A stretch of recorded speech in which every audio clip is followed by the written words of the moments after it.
വഅദ്ദിൻ ഫിന്നാസി bill ഹജ്ജ്.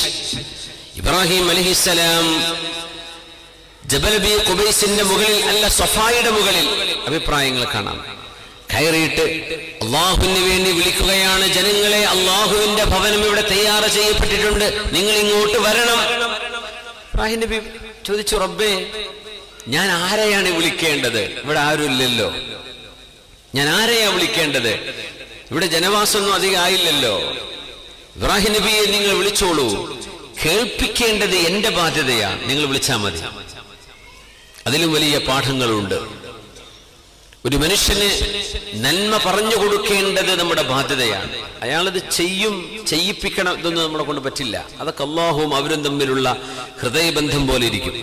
എത്ര നന്മകൾ നമ്മൾ അറിഞ്ഞു, എത്ര കാര്യം നമ്മൾ ചെയ്യുന്നുണ്ട്, എത്ര കാര്യം നമ്മളെ കൊണ്ട് ചെയ്യാൻ പറ്റുന്നുണ്ട്. വമാ അലൈനാ ഇല്ലൽ ബലാഗുൽ മുബീൻ. അമ്പിയാക്കന്മാർ മുഴുവനും പറഞ്ഞതാണ്, ഞങ്ങൾക്ക് വിളിച്ചു പറയാനേ കഴിയൂ. ഒരാളങ്ങ് ഹജ്ജ് ചെയ്തില്ല എന്ന് വിചാരിക്കുക, എന്താ നഷ്ടം?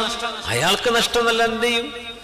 കഅബാലയത്തെ മനുഷ്യരാരും തവാഫ് ചെയ്തില്ലെങ്കിൽ 70,000 മലക്കുകൾ അല്ലാഹു ഭൂമിയിലേക്ക് ഇറക്കി തവാഫ് ചെയ്യിപ്പിക്കുന്നതാണ്, എണ്ണം പൂർത്തിയാക്കാനെങ്കിലും.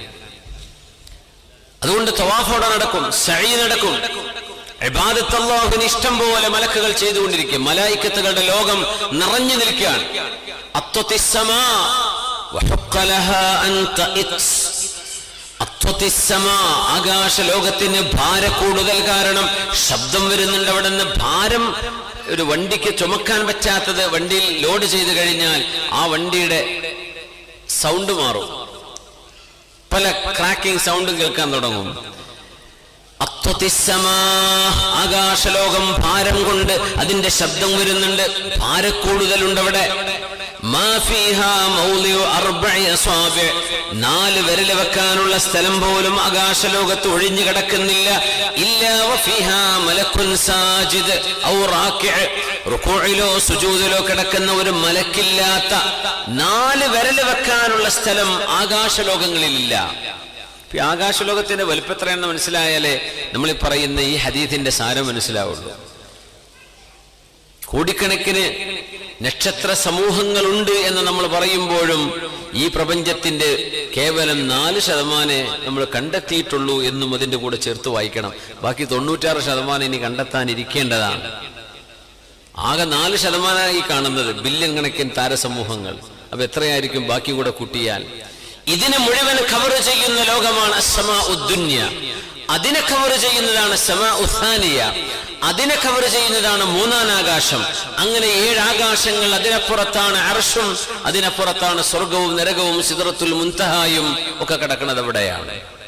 എത്രയാണ് അള്ളാഹുവിന്റെ പ്രപഞ്ചത്തിന്റെ വലുപ്പം!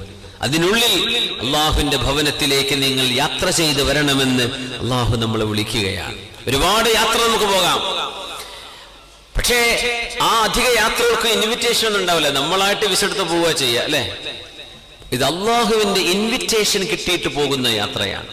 ചില രാജ്യങ്ങളിലേക്ക് പോകുമ്പോൾ ഇൻവിറ്റേഷൻ നമ്മൾ ചിലപ്പോൾ വാങ്ങിക്കും. എന്തേ, നമ്മുടെ ഡോക്യുമെന്റ് പ്രകാരം വിസ കിട്ടാൻ പ്രയാസമാണെങ്കിൽ അവിടെ നിന്നൊരു ഇൻവിറ്റേഷൻ അയച്ചരോ, എന്നാ ഞാൻ വരാം, അല്ലെങ്കിൽ വിസ എളുപ്പമായിരിക്കും എന്ന് പറയും.